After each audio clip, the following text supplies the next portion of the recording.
المعصومين المظلومين ورحمة الله على أحبابهم وأصحابهم وشيعتهم ومحبيهم ومواليهم أجمعين ولعنة الله على أعدائهم ومنكري فضائلهم وغاصبي حقوقهم من جمع عداوتهم إلى الآن ومن الآن إلى قيام يوم الدين وبعد يوم الدين أما بعد فقد قال حق سبحانه في القرآن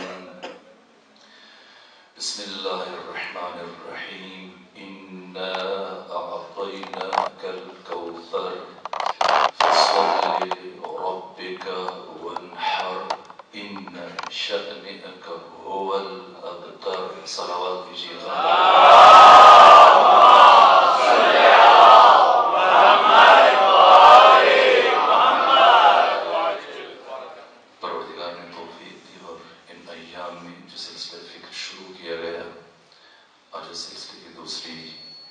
مجلس ہے جس میں بیان کرنے کی کوشش کی جا رہی ہے کہ سیدہ سلام اللہ علیہ کی شخصیت، ذات فاطمہ اور جہاد فاطمی اور انقلاب فاطمہ فرمائے تو پروردگار کا یہ مقصد کبھی حاصل نہیں ہو سکتا، یہ ہدف کبھی حاصل نہیں ہو سکتا۔ وہ کیا ہے؟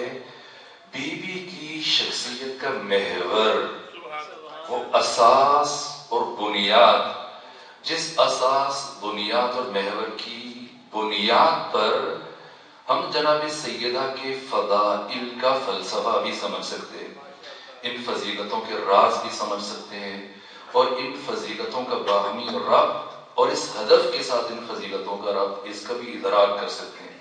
کیوں بھیجا؟ خود سیدہ زہرا نے اپنی زبان سے اس حقیقت کو بیان فرمایا۔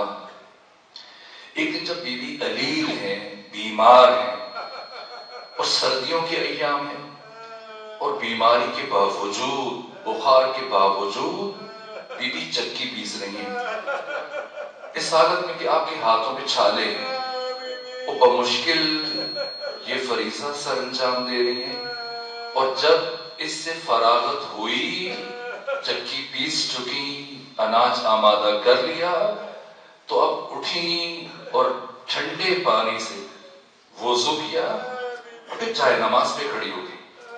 مولا متقیان یہ ساری کیفیت دیکھتے رہے، اور جب سیدہ نماز سے فارغ ہوئی، استفسار کیا، اے فاطمہ آپ بیمار ہیں، آپ کو یہ زحمت نہیں کرنا چاہیے تھی، مجھے بتا دیتے، میں یہ زحمت کرتا۔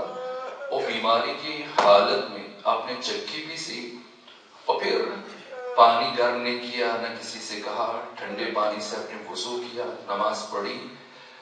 وہ جملہ جو سیدہ نے مولا متقیان کی اس بات کے جواب میں ارشاد فرمایا، وہاں سے ہمیں آپ کی شخصیت کے محور کا اندازہ ہوتا ہے، وہ بنیادی کلید کہ جس سے ہم ذات فاطمہ الزہرا سلام اللہ علیہ کے ادراک کی ابجد میں کامیاب ہو سکتے ہیں۔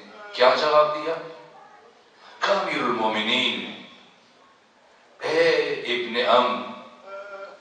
علی ابن ابی طالب، میں نے ٹھنڈے پانی سے وضو اس لیے کیا تاکہ اپنے رب کے ساتھ ہم کلام ہو سکوں، گفتگو کر سکوں، اور اس حالت میں چکی اس لیے پیس رہی تھی تاکہ میں اولیاء خدا کی خدمت کر سکوں۔ یہ دین ہے جو سیدہ ہمیں عطا کر رہی ہے۔ یہ نہیں کہا کہ میں اپنے بچوں کی خدمت کر سکوں، شوہر کی خدمت کر سکوں، نہ، امام حسن کو، امام حسین کو، سیدہ زینب کو، ام کلثوم کو، امیر المومنین کو، سیدہ زہرا کس دید سے اور کس نگاہ سے دیکھ رہی ہیں؟ یہ ولی خدا ہے، ولایت محور ہے ذات فاطمہ الزہرا سلام اللہ علیہ کی شخصیت کا، آغاز سے لے کے انجام تک۔ آئیے پہلے سمجھتے ہیں عزت فاطمہ، شرف فاطمہ، مقام فاطمہ۔ پروردگار نے قرآن میں خود خود قرآن کے لیے کیا لفظ استعمال کیا؟ جب یہ قرآن ختمی مرتبہ کے سپرد کیا تو کیا کہا؟ اور جب حقیقت کوثر ذات فاطمہ رحل نبوت پر اس نور عصمت و طہارت کو اتارا تب کون سی تعبیر استعمال کی؟ 14واں پارہ ہے سورہ مبارکہ ہجر 15واں سورہ قرآن حکیم کا، اس کی 87 نمبر آیت جا کے مشاہدہ کیجئے، پڑھیے۔ جب قرآن دیا عالم بزرگوار تشریف فرما ہے، کیا فرمایا؟ وَلَقَدْ آتَيْنَاكَ سَبْعًا مِنَ الْمَثَانِي وَالْقُرْآنَ الْعَظِيمِ۔ جب قرآن دیا، یہ تعبیر ہے، حدیث نہیں ہے، روایت نہیں ہے، تاریخ نہیں ہے، یہ قرآن کی تعبیر ہے جس میں کوئی مجاز نہیں ہے، کوئی تمثیل نہیں ہے۔ پروردگار نے جب کوثر عطا کی ختمی مرتبہ کو تو کیا لفظ استعمال کیا، اور جب قرآن دیا تب کیا فرمایا؟ جب قرآن دیا تو کہا وَلَقَدْ آتَيْنَاكَ، الف تے یہ الف، اور جب سیدہ کو بھیجا تو کیا فرمایا؟ اِنَّا أَعْطَيْنَاكَ، عطا اور ایتا۔ عالم دین کی موجودگی سے استفادہ کرتے ہوئے عرض کر رہا ہوں، مفردات راغب میں امام راغب اصفہانی نے کیا فرق بیان کیا ان دو میں؟ ایتا کا مطلب ہے صلہ، عوض، بدلہ، جزا، اور عطا کا مطلب ہے کسی کو اس کے حق سے زیادہ دینا۔ اگر ایک مزدور کے ساتھ آپ نے مزدوری کا تعین کیا کہ آپ ہمارے یہاں کام کریں، یومیہ ایک دن کی اجرت ہم آپ کو 1000 روپے دیں گے، دن تمام ہوا اور اس کی محنت کے بعد جب آپ نے اسے صلہ دیا 1000 روپے، تو یہ کیا ہے؟ یہ اس کی مزدوری، یہ عوض ہے، یہ صلہ ہے، یہ بدلہ ہے، یہ جزا ہے۔ لیکن اگر آپ ایک کے بجائے 2000 دے دیں، اب یہ صلہ نہیں ہے، جزا نہیں ہے، جزا ایک ادا ہے، اب یہ اس کی قیمت نہیں ہے، اس کی مزدوری نہیں ہے، یہ عطا ہے۔ حق دینا ایتا، حق سے زیادہ دینا عطا۔ نہیں معلوم عزت فاطمہ کیا ہے پروردگار کی نگاہ میں؟ اور قرآن کے ساتھ پروردگار نے جو لفظ استعمال کیا ہے اس 87ویں آیت میں، فرمایا قرآن العظیم، یعنی قرآن بعظمت ہے۔ مجھے نہیں معلوم عظمت فاطمہ کیا ہے، عظمت قرآن کیا ہے، کیا فرق ہے؟ جب قرآن دیا تو عطا نہیں کا، ایتا کا ہے، لیکن جب ذات فاطمہ کو منتقل کیا فرمایا اِنَّا أَعْطَيْنَاكَ، ہم نے آپ کو کوثر عطا کیا۔ یعنی یہ عوض نہیں ہے، صلہ نہیں ہے، جزا نہیں ہے۔ کیا ہے فاطمہ؟ فاطمہ حقیقت ناشناختہ ہے، فاطمہ زہرا سر عظمی پروردگار ہے، جس کی عزت اللہ کی نگاہ میں قرآن سے زیادہ ہے۔ یہ کون ہے فاطمہ؟ اِنَّا أَعْطَيْنَاكَ الْكَوْثَرَ، اور فوراً بعد کیا فرمایا؟ فَصَلِّ، تو اب نماز پڑھی ہے۔ یہ کون سی نماز ہے؟ آیت اللہ وحید خراسانی نے بتایا یہ وہی نماز تہجد ہے۔ تو کیا پیغمبر اس سے پہلے نہیں پڑھتے تھے؟ ختمی مرتبہ کی ساری زندگی نماز تہجد کبھی قضا نہیں ہوئی، تو جب ایک کام پہلے سے انجام پا رہا ہے تو اس کا حکم دوبارہ کیوں دیا جا رہا ہے؟ پہلے پیغمبر اسی نماز کو مستحب کی نیت سے پڑھتے تھے۔ کون ہے فاطمہ جن کے آنے کے بعد اللہ نے اسی نماز مستحب کو، نماز تہجد کو آقا ختمی مرتبہ پر واجب قرار دے دیا۔ اب واجب کی نیت سے پڑھیں گے، فَصَلِّ لِرَبِّكَ وَانْحَرْ، اور نماز پڑھنا کافی نہیں ہے، نہر کیجئے۔ اب اس نہر سے کیا مراد ہے میں آج نہیں عرض کر پاؤں گا، اب خود فرق محسوس کیجئے گا۔ ایک دوسرے مقام میں فرمایا اِذَا جَاءَ نَصْرُ اللَّهِ، اے محمد مصطفیٰ جب آپ تک اللہ کی نصرت آ پہنچی، والفتح، اور آپ کو عظیم فتح حاصل ہوئی، ورأیت الناس، اور آپ نے اپنی نگاہوں سے دیکھا، یدخلون فی دین اللہ افواجا، کہ لوگ فوج در فوج، گروہ در گروہ، ہزاروں کی تعداد میں دین میں داخل ہو رہے ہیں۔ اتنی بڑی فتح، اتنی بڑی کامیابی، اللہ کی نصرت آئی، آپ کو یہ فتح حاصل ہوئی، ہزاروں لوگ گروہ در گروہ آپ کے دین میں داخل ہو رہے ہیں، تو کیا کریں؟ فَصَلِّ لِرَبِّكَ وَانْحَرْ، نہیں کہا، کیا فرمایا؟ فَسَبِّحْ بِحَمْدِكَ، اپنے رب کی تسبیح کیجئے حمد کے ساتھ۔ کیا ہے کوثر، کیا ہے فاطمہ، جب پروردگار اپنی نصرت عطا کر رہا ہے، ختمی مرتبت کو یہ عظیم فتح حاصل ہو رہی ہے، لوگ گروہ در گروہ ہزاروں کی تعداد میں دین میں داخل ہو رہے ہیں، عوض میں خدا کیا چاہ رہا ہے؟ تسبیح کر دیجئے۔ لیکن فاطمہ کون ہے جن کے نزول پر پروردگار کیا فرما رہا ہے؟ نہ تسبیح کافی نہیں ہے، نماز پڑھیے، اور نماز کافی نہیں ہے، قربانی دیجئے۔ کیوں بھائی؟ میں نے عرض کیا کل، دین اسلام احساسات، جذبات اور عواطف سے بالاتر ہے۔ اسلام دین علم ہے، دین عقل ہے، دین معرفت ہے، دین حکمت ہے، دین بصیرت ہے، دین آگاہی ہے، دین شعور ہے۔ خدا کیا مزاج وجود نہیں رکھتا ہے؟ کیوں قرآن کے لیے پروردگار ایتا کہہ رہا ہے؟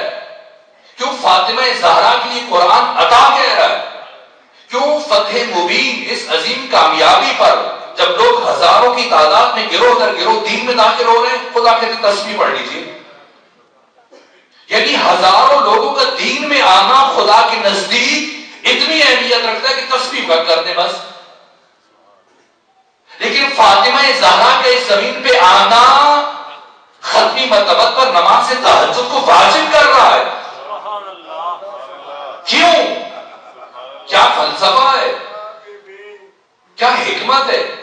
یہ حدیث قدسی کہ بسا اوقات بعض لوگ اس کی سند میں خدشہ بات کرتے ہیں، نہ، بزرگ محققین ایت اللہ تقی مصباح یزدی، ایت اللہ وحید خراسانی، شیخ جواد تبریزی، بڑی بڑی شخصیتوں نے، ایت اللہ بابہانی نے، خود خمینی بت شکن نے اس حدیث قدسی کو بیان کیا، جو پروردگار نے فرمایا یا احمد، اے احمد یعنی اے محمد، لولاک لما خلقت الافلاک، اگر آپ کی تخلیق مقصود نہ ہوتی، آپ کو اس کائنات میں بھیجنا میرا مقصد نہ ہوتا، میں کبھی اس کائنات کو نہ بناتا۔ اور پھر کیا فرمایا؟ وَلَوْلَا عَلِيٌّ، اگر علی کو خلق کرنا مقصد نہ ہوتا، لما خلقتک، میں آپ کو بھی خلق نہ فرماتا۔ اور اے محمد و علی دونوں سنو، لولا فاطمہ تو، اگر میں نے اس کائنات میں فاطمہ زہرا کو نہ بھیجنا ہوتا، لما خلقتکما، میں نے آپ دونوں کو نہ خلق کرتا، آپ دونوں کو نہ پیدا کرتا۔ کیوں؟ میں نے کسی جگہ عرض کیا تھا، ہمارے ہاں چونکہ افکار سطحی اور سوچنے کے خاص انداز ہے، ہم جب اس طرح کی باتیں سنتے ہیں یا پڑھتے ہیں تو فوراً سے ہمارا ذہن افضلیت کی طرف چلا جاتا ہے، کیونکہ ہمارے ہاں معاشرے میں مبالغہ آرائی بھی اپنی انتہائیتوں کو چھو رہی ہے، رکشے کے پیچھے بھی ہم F-16 لکھ دیں گے، اور اس طرح کی مبالغے ہمارے یہاں بہت ہیں، وہ فوراً سے ہم نسبت سنجی کرتے ہیں، تقابل کرتے ہیں، اچھا اس کا مطلب کہ علی پیغمبر سے افضل ہے، فاطمہ دونوں سے افضل ہے۔ نہ، افضلیت کو بیان نہیں کیا جا رہا ہے، مقصدیت کو بیان کیا جا رہا ہے۔ خدا اس حقیقت کی طرف اشارہ فرما رہا ہے کہ وہ عظیم ترین مقصد جو مجھے مطلوب ہے، اس کا حصول منحصر ہے ذات فاطمہ میں۔ خیر اس فاطمہ کوئی دوسرا اس مقصد کو حاصل نہیں کر سکتا، میرے اس مقصد کو نہیں بچا سکتا۔ اسی حدیث قدسی کی تفسیر میں اصول کافی میں ابو جعفر یعقوب کلینی نے امام صادق سے یہ حدیث بیان کی ہے، کہا کہ پروردگار نے میری جدہ طاہرہ فاطمہ الزہرا سلام اللہ علیہ کو 3 نور عطا فرمائے۔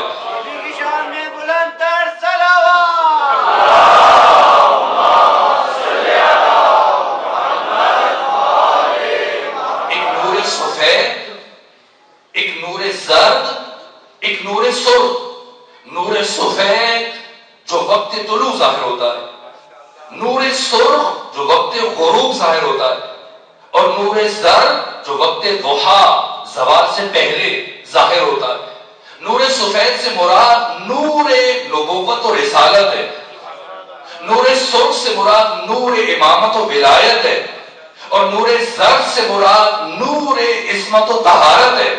پھر امام صادق نے فرمایا کہ یہ نور زرد، یہ نور خاص ہے میری دادی فاطمہ زہرا کا، اور پروردگار نے میری دادی فاطمہ زہرا کے نور کو نور نبوت اور نور امامت کے درمیان اس لیے رکھا کہ اگر اس نور کو درمیان سے ہٹا دیا جائے تو نہ نور نبوت بچتا ہے نہ نور امامت بچتا ہے۔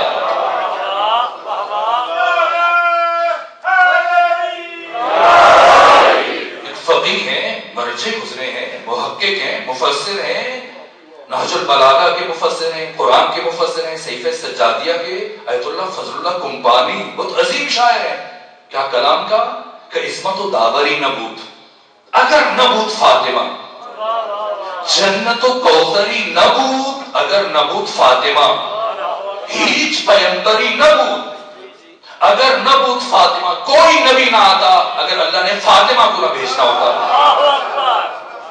احمد و حیدری نبوت، اگر نبوت فاطمہ، اللہ نہ محمد مصطفیٰ کو بھیجتا نہ علی علیہ السلام کو بھیجتا اس کائنات میں اگر فاطمہ کو نہ بھیجنا ہوتا۔ آنچے کے آفرید حق بودے برائے فاطمے، گفت زیان سبب نبی منم میں فدائے فاطمے، جو خدا نے بنایا سب فاطمہ کے لیے۔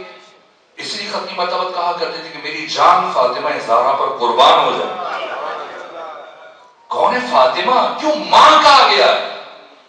ام الائمہ ہونا ایسا نہیں کہ یہاں تک بات روکی ہے، نہ، ام الائمہ بھی ہے، ام ابیہا بھی ہے، صرف ام ابیہا بھی نہیں ہے، ام انبیاء ہے، تنہا نہ مام احمدی، مام تمام انبیاء۔ اے فاطمہ زہرا، یہ بھی آیت اللہ فضل اللہ کمپانی نے فرمایا، تو صرف محمد مصطفیٰ کی ماں نہیں ہے، تو 1,24,000 انبیاء کی ماں ہے۔ کیوں؟ از کوثر احسان تو لبریز جام انبیاء۔ اے فاطمہ زہرا، تیرے احسانات کے کوثر سے انبیاء کے جام لبریز ہیں۔ آئیے سمجھتے ہیں اس اساس کو، اس محور کو۔ حق تعالیٰ نے اپنے سب سے بڑے راز، سر حسن الہی، اس راز کو کیوں عیاں فرمایا، کیوں بھیجا؟ وہ کون سا ایسا مقصد ہے جس کا حصول منحصر ہے ذات فاطمہ میں، کہ اگر اللہ فاطمہ زہرا کو اس کائنات میں نہ بھیجے تو وہ مقصد کبھی حاصل نہ ہو سکے۔ حق تعالیٰ نے روئے زمین پر جناب آدم کو اتارا، اور اس زمین پر حضرت آدم علیہ وعلیٰ نبینا علیہ فتحیت وثنا 1000 سال زندگی فرمائی۔ پھر جناب آدم آپ کی وفات ہوئی، اس کے بعد پروردگار پیغام مسلسل انبیاء اور رسول بھیجتا رہا، یہاں تک کہ جناب آدم کی وفات کے 6150 سال کے بعد وجود مبارک کی ختمی مرتبہ اس دنیا میں تشریف لائے۔ پھر آپ کی ظاہری حیات طیبہ 63 سال ہے، تقریباً یہ 7200 سالہ انبیاء کی تاریخ ہے، جس میں پروردگار نے 1,24,000 انبیاء بھیجے۔ اب ختمی مرتبہ امام الانبیاء سید الرسل، اللہ کے آخری نبی ہیں، آخری رسول ہیں، اب سلسلہ نبوت اپنے آخری مرحلے میں داخل ہو رہے ہیں۔ ادھر ختمی مرتبہ کی حیات طیبہ سے صرف 3 مہینے اور 18 دن باقی ہیں۔ آپ کی وفات سے پہلے ذیقعد کی 10 ہجری، ذیقعد کی پہلی تاریخ شب میں جب ختمی مرتبہ اپنے حجرے میں نماز تہجد میں مشغول ہیں، اس دوران میں جبریل امین آئے، سلام کیا اور کہا کہ یا رسول اللہ، میں حق تعالیٰ کی اہم ترین پیغام لے کے آیا۔ ختمی مرتبہ نے فرمایا بتاؤ کیا پیغام ہے؟ کہنا خدا کا یہ امر ہے کہ یہ پیغام آپ کو تنہائی میں تحویل دیا جائے، اکیلے میں۔ پیغمبر اپنے گھر سے کے ایک زوجہ کے حجرے سے اٹھے، گھر کے سین میں تشریف لائے، پہنچے، قرآن حکیم کی جتنی بھی آیات ہیں آپ دیکھ لیجیے، اتقان میں خود آیت اللہ حدی معرفت نے اپنے علوم قرآن میں اس چیز کو بیان کیا، علامہ جلال الدین سیوطی نے بیان کیا۔ قرآن مجید کی صرف ایک آیت ہے جو نزول تدریجی کے اعتبار سے 3 مرتبہ نازل ہوئی۔ یہ کون سی آیت ہے؟ یہ سورہ مبارکہ مائدہ کی 67 نمبر آیت ہے. کیا لب و لہجہ ہے، کیا انداز ہے. اس ایک آیت کا اسلوب منفرد ہے باقی سارے قرآن کی آیات سے. کیا فرمایا؟ یا ایھا الرسول. شہید حق استاد حق شیخ مرتضیٰ مطہری فرماتے ہیں تحدید آمیز لہجہ. یا ایھا الرسول، اے رسول. نام سے خطاب نہیں کیا، منصب سے خطاب کیا. اور نبی بھی نہیں کہا، رسول کا. ان دو تعبیروں میں بھی فرق ہے، لیکن ہم ان گہرائیوں کی طرف نہیں جائیں گے تاکہ وہ نتیجہ حاصل کر سکیں. آج کی حد تک جو کل کی گفتگو کی تمہید بنے اور کل نتیجہ دیا جا سکے.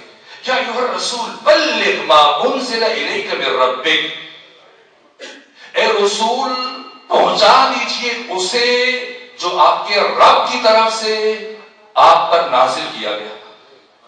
وَإِن لَمْ تَفْعَلْ، اگر آپ نے یہ کام نہ کیا، فَمَا بَلَّغْتَ رِسَالَتَهُ، تو آپ نے اپنے رب کی رسالت کا کوئی بھی کام انجام نہیں دیا. یعنی آپ کا آنا نہ آنے کے برابر ہو جائے گا، گویا آپ آئے گے اگر یہ ایک کام نہ کیا. وہ ایک امر جس کی تبلیغ پر موقوف ہے رسول اسلام کی ساری رسالت، وہ کیا ہے؟ اور پھر کیا فرمایا؟ فرمایا فلا تخشوہم. نہ، یہ پھر دوسری آیت چلی جائے گی، سورہ مبارکہ کی تیسری آیت. یا ایھا الرسول بلغ ما انزل الیک من ربک وان لم تفعل فما بلغت رسالتہ. اور پھر فرمایا واللہ یعصمک من الناس. اللہ آپ کو لوگوں کے شر سے بچائے گا. یہ ایسی کون سی بات ہے؟ پورے قرآن حکیم میں 20 امور کی تبلیغ کا خدا نے حکم دیا ختمی مرتبہ کو. ایک کے لیے بھی نہیں کہا کہ آپ یہ چیز پہنچائیں. اللہ آپ کو لوگوں کے شر سے بچائے گا. یہ کون سی حقیقت ہے کہ شر کا یقینی اندیشہ ہے اور حق تعالی ختمی مرتبہ کو ضمانت جاری کر رہا ہے کہ اب نہ ڈرے نہ گھبرائیں. میں وعدہ کرتا ہوں، ضمانت جاری کر رہا ہوں کہ اللہ آپ کو لوگوں کے شر سے بچائے گا. اور پھر کیا فرمایا؟ ان اللہ لا یہدی. جی نہیں، میں چاہ رہا ہوں آپ پڑھیں. کافرین، یہ عجیب ہے. فاسقین نہیں کہا ہے، منافقین نہیں کہا ہے. عجیب لب و لہجہ ہے. بات پیغمبر سے شروع ہوئی اور کہاں بات ختم ہوئی. پیغمبر کے لیے کیا لہجہ ہے. اور آخر میں فرمایا کہ ان اللہ لا یہدی القوم الکافرین. اللہ کبھی بھی کافروں کی ہدایت نہیں کرتا. کون ہے کافر؟ اگر وقت بچا تو میں اشارہ کروں گا کہ کون سی بات ہے. جیسی یہ آیت نازل ہوئی ختمی مرتبہ نے آرام کرنا چھوڑ دیا. مسجد میں پہلے روکتے تھے، دیر تک ٹھہرتے تھے، تبلیغ کرتے تھے. مسجد میں بھی ٹھہرنا وہ صرف کم واجب نماز کے لیے جاتے، گھر میں بھی نہیں ٹھہرتے. نماز فجر کے بعد ختمی مرتبہ آپ کا معمول ہے مدینے کے ایک ایک گھر پر جاتے ہیں، دروازے پر دستک دیتے ہیں. جیسے دروازہ کھولتا ہے سامنے صحابی پہلی مرتبہ خوش ہوتا ہے کہ آج ختمی مرتبہ زندگی میں پہلی مرتبہ میرے گھر آئے. چاہتا ہے کہ پیغمبر اندر آئے، خدمت کرے، خوش ہو رہا ہے، مسکرا رہا ہے. آقا کیا فرماتے ہیں کہ نہیں، گھر نہیں ہوگا، یہیں پر روک کے میری بات سنو. میری زندگی کے کچھ دن باقی ہیں اور میں اپنے پہلے اور آخری حج کے لیے مکہ جا رہا ہوں اور تم پر واجب ہے کہ تم اس سفر میں میرے سہیم اور شریک بن جاؤ. اور اگر تم میرے ساتھ نہ گئے تو تم پر خدا اور اس کے رسول کی لعنت ہوگی. یہ ایک صحابی کے گھر میں یہ بات کہی. صحابی حیران، پریشان، سرگردان، یہ اچانک کیا بات فرمائی. اور ختمی مرتبہ وہاں سے چلتے ہیں دوسرے صحابی کے گھر میں. یہاں تک کہ 25 دن کے اندر اندر ختمی مرتبہ نے مدینے کا ایک گھر بھی ایسا نہیں چھوڑا جہاں اس پیغام کو نہ پہنچایا ہو. بلکہ بکثرت ان دنوں میں، ان 25 دنوں میں ختمی مرتبہ کہا کرتے تھے شیخ بدنی سورۃ الہود، سورہ ہود نے مجھے بوڑھا کر دیا. ابو ذر نے پوچھا سورہ ہود کی کس بات نے آپ کو بوڑھا کیا؟ فرمایا اس ایک بات نے، فاستقم کما امرت. اے رسول اب آپ نے اس طرح سے استقامت دکھانی جس طرح سے آپ کو حکم دیا گیا. 25 دنوں میں مدینے کے ایک ایک گھر آقا نے یہ پیغام پہنچایا جس کا نتیجہ یہ ہوا کہ 25 ذی القعدہ بروز ہفتہ جب ختمی مرتبت نے مدینہ چھوڑا تو کم سے کم 80,000 افراد پیغمبر کے ساتھ اس سفر میں شامل تھے. علی امیر المومنین مدینہ کے اندر موجود نہیں تھے. مال خدا اور مال امام خمس و زکات کی جمعآوری کے لیے یمن تشریف لے گئے تھے. ختمی مرتبت نے قاصد روانہ کیا کہ علی آپ نے واپس آنا ہے جتنا جلد ممکن ہو سکے، لیکن مدینے نہیں آنا، مکے آئیے، میں نے آپ کا احرام اٹھا لیا ہے، اور اکیلے نہیں آنا، جتنے افراد کو آپ اپنے ہمراہ لے کے آ سکتے ہیں لے کے آئیے. کم سے کم 12,000 بعضوں نے 13,000 افراد لکھے ہیں. امیر المومنین کے ساتھ 13,000 افراد یمن سے آتے. ادھر پیغمبر چلے ہفتے کو 25 سیکات کو مدینہ سے. اب راستے کی جتنی بھی آبادیاں ہیں، منزل متعشہ ہے، منزل سیرف ہے، منزل منصرف ہے، منزل قجت ہے، منزل مر الزہران ہے، عرق الزبی ہے، منزل اسایا ہے، یہ جتنے بھی مقامات ہیں، یہاں تک کہ منزل ابوا جہاں پیغمبر اکرام اسلام کی والدہ معظمہ کا مزار تھا. اس سے پہلے پیغمبر جب بھی چاہتے تھے یہاں اپنی ماں کی قبر کی زیارت کے لیے پورا دن رکتے تھے، یہ بہت وقت بیٹھتے تھے. لیکن آج پہلی مرتبہ جب پیغمبر گئے چند لمحوں کے لیے رکے، دعائے مغفرت پڑھی اور اس کے بعد اس قریے میں داخل ہو گئے. راستے میں جتنے بھی آبادیاں ہیں، اسایا ہے، ابوا ہے، عرق الزبی ہے، مر الزہران ہے، ان تمام سیرف ہے، منصرف ہے، قجت ہے، ساری آبادیوں میں جا کر ایک ایک گھر میں جا کے وہی پیغام پہنچایا جو مدینے کے ایک گھر میں پہنچایا. یوں کم سے کم 20-22 ہزار افراد کو پیغمبر نے راستے سے اپنے ساتھ شامل کیا. اور یہ عظیم الشان کاروان 5 ذی الحج بروز منگل مکہ میں داخل ہوا. ادھر پیغمبر داخل ہو رہے ہیں، ادھر علی بن ابی طالب آ گئے، ملے، ملاقات ہوئی. پیغمبر نے علی سے پوچھا، علی بتائیے آپ نے کس نیت سے آج کی کیسے کیا نیت باندھی ہے؟ فرمایا کہ میں نے اپنی نیت کو اللہ کے رسول کی نیت کے تابع کر دیا. جو اللہ کے رسول کی نیت ہے وہی میری نیت ہے. سکت نہیں ہے، بیماری کے ایام میں مجھ سے پڑھا نہیں جا رہا، لیکن کوشش کروں کہ کچھ حقائق کو آپ کی خدمت پہنچاؤں تاکہ ہم نتیجے سے قریب تر ہو سکیں.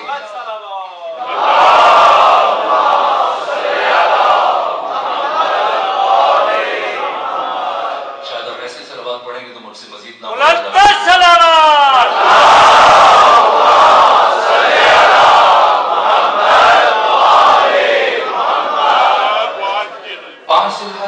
منگل کی عظیم الشان کاروان مکہ میں داخل ہوا اور ختمی مرتبت نے مکہ کے اندر 10 دن اقامت کا قصد کیا اور اعلان کروا دیا کہ ہمارا یہ کاروان 10 دن مکہ میں رکے گا.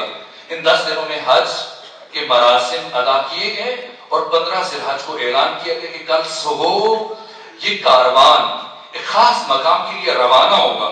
اور اس وقت جو بھی افراد مکہ کے اندر موجود ہیں سب پر واجب ہے کہ وہ اس سفر میں رسول خدا کے سہیم اور شریک بن جائے. اور اگر کوئی اس سفر میں رسول اسلام کے ساتھ نہ گیا تو اس پر خدا اور اس کے رسول کی لعنت ہوگی اور وہ دشمن خدا اور رسول قرار پائے گا. یہاں تک کہ جو مکہ کے رہنے والے تھے وہ بھی پریشان حال مجبوراً. ابن خلدون نے بھی لکھا ہے، جو بنو امیہ کی امامت اس نے تاریخ لکھی ہے، ایسا متعصب مورخ، اس نے بھی لکھا کہ رسول اسلام کی تاکید اور اصرار کا نتیجہ تھا کہ 5,000 افراد مکہ سے جو مکہ کے رہنے والے تھے یہ بھی پیغمبر کے ساتھ چل پڑے. آخر ایسی کون سی بات ہے جو ختمی مرتبت حج کے موقع پہ بیان نہیں کر سکتے؟ اپنے خطبہ حج میں بیان کریں. کیا اس سے بہترین موقع ہو سکتا ہے؟ مکہ کے اندر سب کو اکٹھا کریں. وہ رسول اسلام جو اپنے صحابہ سے فرماتے کہ تم لوگوں کے لیے آسانیاں پیدا کرنے والے خلق ہوئے ہو، تم دوسروں کے لیے مشکلات پیدا نہ کرو. اگر رسول اسلام نے کوئی بات کہنی ہے ہی مکہ میں کہیں، سب لوگ رخصت ہو جائیں. آخر کیا وجہ ہے کہ مکہ کے رہنے والے افراد کو بھی 2-2.5 دن کا سفر کروایا صرف جاتے ہوئے، پھر وہاں سے پلٹ کے بھی آنا ہے. لیکن یہ مشیت پروردگار ہے کہ اس اعلان کو مکہ میں نہ کیا جائے، کسی خاص مقام پہ کیا جائے، کیونکہ پروردگار کی مشیت ہے کہ وہ اس اعلان کو ناقابل فراموش بنانا چاہتا ہے. اس لیے امام محمد باقر علیہ السلام نے فرمایا کہ تاریخ اسلامی میں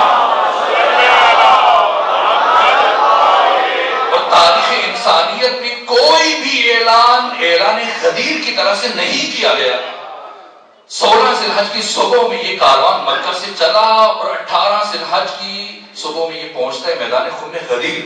جیسے سب پہنچے اب ختمی مرتبت نے اعلان کروایا جلدی سے خاردار جھاڑیوں کو صاف کیا جائے، بیٹھنے کا انتظام کیا جائے، زمین کو مسطح کیا جائے۔ صحابہ کرام سرگرم ہو گئے، زمین کو مسطح کر رہے ہیں، بیٹھنے کے لیے جگہ ہموار کر رہے ہیں۔ اور جب سب بیٹھ گئے، اب جیسے جیسے سورج اٹھ رہا ہے، اوپر بلند ہو رہا ہے، چلچلاتی دھوپ ہے، سروں پہ بال بھی نہیں ہے۔ میں نے خود پڑھا ہے تاریخی کتابوں میں، اور کئی کتابوں میں پڑھا، صحابہ کرام کے لیے مشکل تھا اتنی گرمی میں، چلچلاتی دھوپ میں، جبکہ سر پہ بال نہیں ہے۔ کبھی تو اپنی ابا کو اپنے سر پہ رکھتے ہیں، اور جب نیچے سے گرم ریز ستاتی ہے پھر ابا کو اٹھاتے ہیں، نیچے بچھا دیتے ہیں، اور جب پھر سر گرم ہونے لگتا ہے پھر نیچے سے ابا کو نکال کے دوبارہ سر پہ رکھتے ہیں۔ رسول اسلام جو رحمت للعالمین ہیں، کیوں مسلسل صحابہ کرام مسلمان اتنی مشکل میں گھنٹے گزر رہے، مسلسل سب بیٹھے حالت انتظار میں۔ آیت دوسری دفعہ نازل ہو چکی ہے کہ اعلان کیا جائے، پروردگار کو بھی تاخیر گوارا نہیں ہے، اس کے باوجود ختمی مرتبہ اعلان نہیں فرما رہے، انتظار میں۔ یہاں تک جب سب جم کے بیٹھ گئے، اب نسبتاً جو افراد زیادہ متجسس تھے ان میں سے کچھ آگے بڑھے کہ یا رسول اللہ سب منتظر ہیں، ہم وطن گوش ہیں، آپ اعلان فرمائیے۔ کہ اعلان کیسے کروں؟ منبر چاہیے تاکہ میں سب تک اپنی بات پہنچا سکوں۔ جیسے فرمایا منبر چاہیے، کہ رسول اللہ کیا کریں منبر؟ کہ منبر بناؤ، جب تک منبر نہیں بنے گا میں خدا کے یہ اہم ترین پیغام نہیں پہنچا سکتا۔ اب شمع رسالت کی پروانے ادھر ادھر صحرا میں پھیل گئے، تتبع تفوض چھان پھٹک شروع کیا تاکہ منبر بنائے، لیکن کہاں سے بناتے؟ ہر طرف خاردار جھاڑیاں ہیں، ریت ہے حد نگاہ تک، نہ بڑی ہے نہ سامان ہے نہ لکڑی ہے، کیسے بنائے؟ گھوم پھر کر کافی دیر کے بعد پلٹ کے آئے ختمی مرتبہ کی بارگاہ میں کہ یا رسول اللہ یہاں اس صحرا میں، اس ریگستان میں جہاں حد نگاہ تک ریت ہی ریت ہے، یہ خاردار جھاڑیاں ہیں، ہم منبر نہیں بنا سکتے۔ فرمایا نہ، مجھے منبر چاہیے، جب تک منبر نہیں بنے گا میں حق تعالیٰ کو وہ اہم ترین پیغام جس اعلان پر میری رسالت موقوف ہے وہ اعلان نہیں کر سکتا۔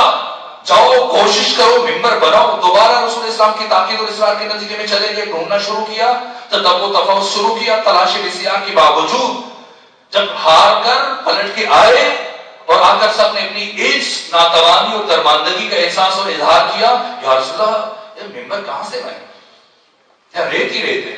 اگر آپ کو یہاں پر اعلان کا ارادہ تھا، اگر آپ کو یہاں پر منبر کی ضرورت تھی تو ہمیں مدینہ بتا دیتے، آپ کا منبر اونٹوں کے اوپر پار کر کے لے آتے، یہ کم سے کم مکہ میں بتا دیتے تو ہم اونٹوں پر ایک نیا منبر بنا کے لے آتے۔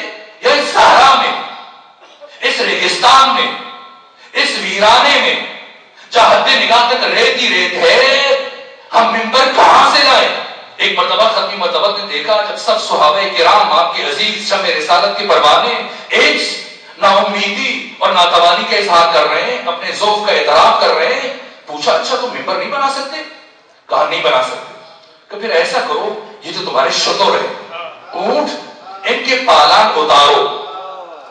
ابن خلدون جیسے متعصب مورخ نے جا کر دیکھ لیجیے گا تاریخوں میں تعداد تک ذکر کیے کہ ختمی مرتبہ نے 9 پالان اتروائے، انہیں اوپر نیچے رکھا، پھر منبر تیار ہوا۔ اب ختمی مرتبہ نے اعلان کیا۔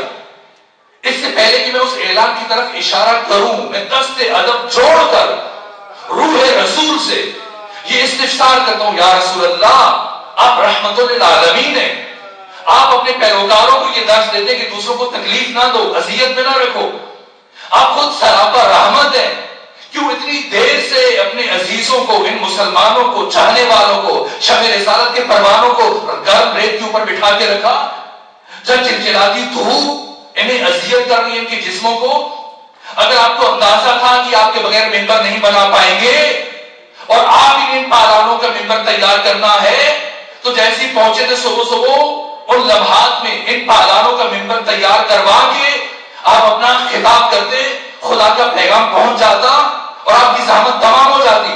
پھر آخر اتنی دیر تک جو اعلان کروایا تو ختمی مرتبہ کا یہ جواب ہوگا۔ ختمی مرتبہ کون؟ حکیم امت، سراپا عقل، عقل کل، مجسم عقل، ختمی مرتبہ اپنے اس عمل سے قیامت تک آنے والی انسانیت کو یہ سمجھانا چاہتے ہیں اور پیغام دینا چاہتے ہیں کہ اے لوگوں، اے قیامت تک آنے والے انسانوں، سمجھ لو، جان لو، پہچان لو، یہ میرے صحابہ، میرے خدمات ہیں، ان کے وجود سے اسلام کو وسعت ملی، ان کی وجود اور محنتوں سے اسلام کو تقویت ملی، لیکن اسلام میں استعداد، لیاقت اور قابلیت شرط ہے۔ یہ اپنے تمام احترام کے باوجود اتنی صلاحیت نہیں رکھتے کہ میرے بغیر ایک ممبر بنا سکے۔ تو جو افراد میرے بغیر ایک ممبر بنانے کی صلاحیت نہیں رکھتے، وہ صاحب ممبر کا انتخاب کیسے کر سکتے ہیں؟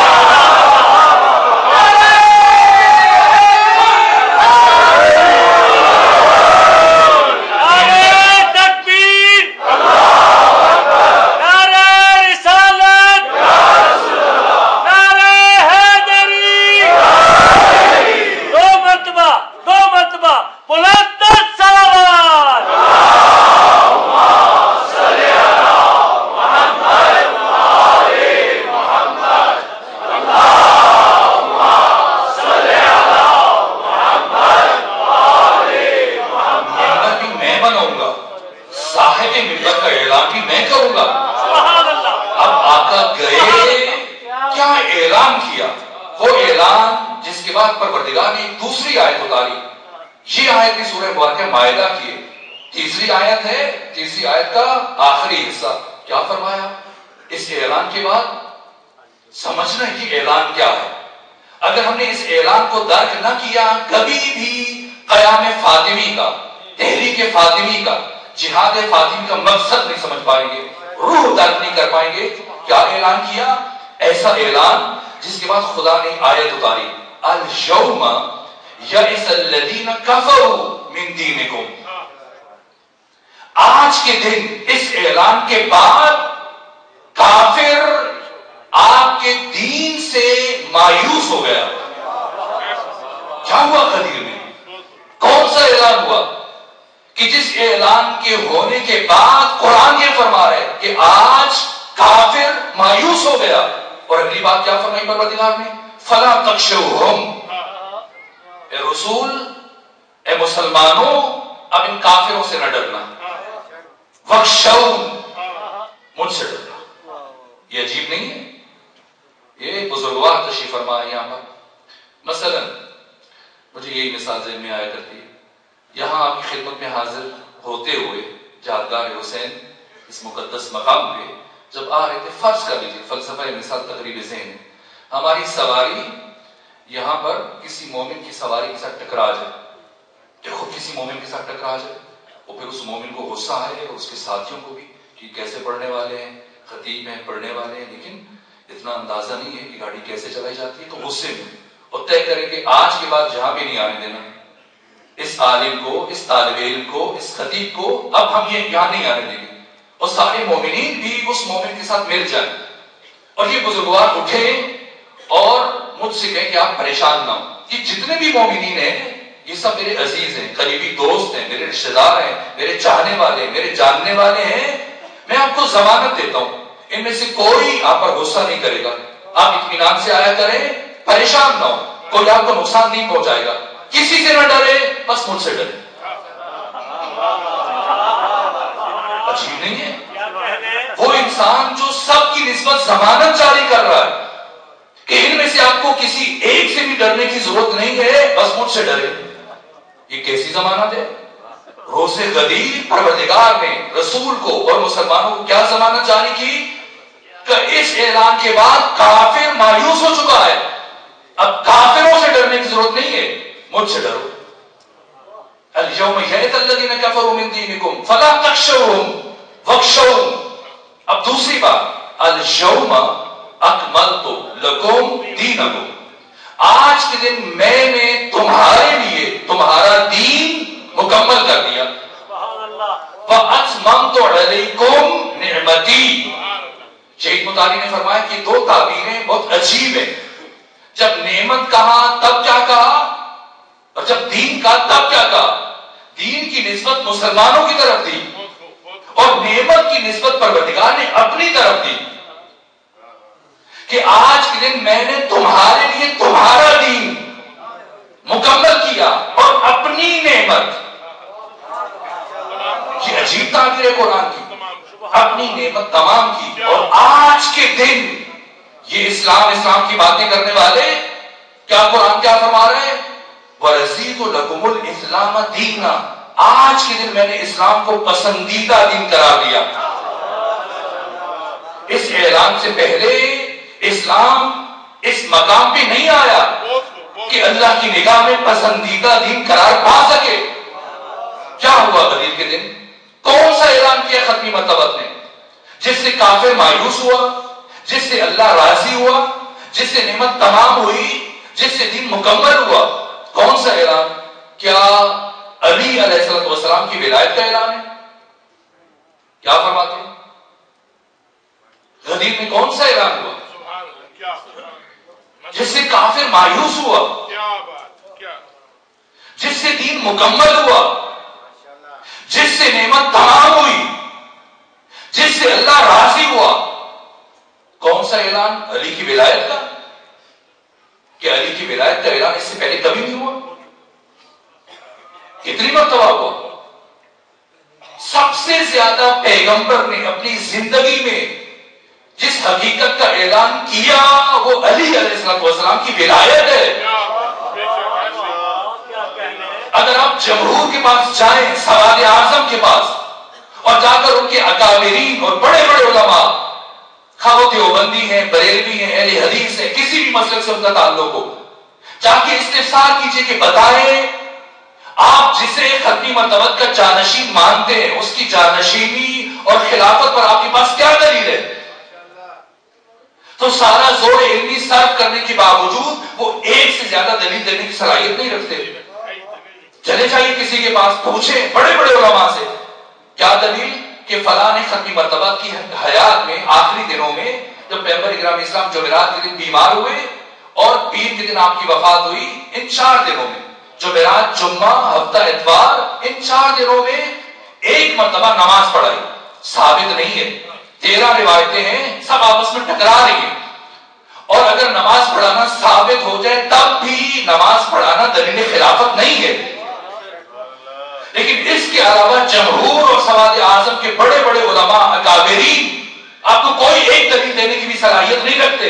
میں پوری ذمہ داری کے ساتھ عرض کر رہا ہوں، اس کے برخلاف آپ علماء اہل تشیع کے پاس جائیں اور پوچھیں کہ بتائیں علی بن ابی طالب کی ولایت پر، امامت پر، خلافت پر کتنے دلائل ہیں؟ تو صرف ایک عالم جن کا نام علامہ حلی ہے، جنہوں نے اپنی بلوغت سے پہلے مسند اجتہاد پہ پہنچے، ان کی باقی کتابوں میں سے ایک کتاب جس کا نام الفین ہے، الفین 2000 دلائل علی امیر المومنین کی ولایت اور امامت پر صرف علامہ حلی نے لکھے، اور لکھنے کے بعد اس کتاب کے آخر میں کیا فرمایا کہ علی بن ابی طالب کی امامت اور ولایت کے دلائل 2000 میں منحصر نہیں ہے، یہ کچھ علی کی ولایت کے دلائل ماشاءاللہ ہے، بے انتہا ہے۔ میں نے فقط 2000 لکھ دیے تبرکن، تیمنن، اپنے ذات آخرت کے لیے، اپنی نجات کے لیے، اپنی شفاعت کے لیے، ورنہ علی امیر المومنین کے دلائل امامت و ولایت کو احسان نہیں کیا جا سکتا۔ اس کا مطلب یہ کہ پیغمبر نے اپنی زندگی میں سب سے زیادہ جس حقیقت کو بیان کیا، ہر روز کبھی فرمایا انا مدینہ العلم والی بابها، میں علم کا شہر ہوں، علی اس کا دروازہ ہے۔ کبھی فرمایا انا دار الحکمت والی بابها، میں حکمت کا گھر ہوں، علی اس کا دروازہ ہے۔ کبھی فرمایا کہ علی کو مجھ سے وہی نسبت ہے جو ہارون کو موسیٰ سے، فرق یہ کہ میرے بعد کوئی نبی نہیں آئے گا۔ کبھی فرمایا کہ حب علی یاکل الذنوب کما تاکل النار الحطب، کہ علی کی محبت اس طرح سے گناہ کو کھا جاتی ہے جس طرح سے آگ لکڑیوں کو کھا جاتی ہے۔ کبھی فرمایا کہ جس کا دروازہ مسجد میں کھلتا ہے سب بند کر دو، صرف میرا اور علی کا دروازہ کھلا رہے۔ اور کبھی تو ایسے ایسے عجیب انداز اختیار کیے تاکہ صحابہ کرام مسلمانوں کے ذہنوں میں ہمیشہ کے لیے سخت ہو جائے۔ ایک مرتبہ مسجد میں بیٹھے ہیں اور عجیب انداز اختیار کیے ختمی مرتبہ نے، برابر بہم بد استیاب مسلسل بغیر وقفے کے ایک ہی جملہ دہرائے جا رہے ہیں، کنت نبیا والآدم بین الماء والطین، کنت نبیا والآدم بین الماء والطین، کنت نبیا والآدم بین الماء والطین، میں اس وقت بھی نبی تھا جب آدم پانی اور مٹی کے درمیان تھا، میں اس وقت بھی نبی تھا، برابر مسلسل ایک ہی بات دہرا رہے ہیں۔ اور صحابہ کرام حیران، پریشان، سرگردان، متحیر ہیں، آخر ختمی مرتبہ کیا کہنا چاہ رہے ہیں؟ لیکن یہ بھی خاص اعلان کا انداز ہے تاکہ حافظوں میں، ذہنوں میں نقش ہو جائے، ثابت ہو جائے، برابر کہے جا رہے ہیں،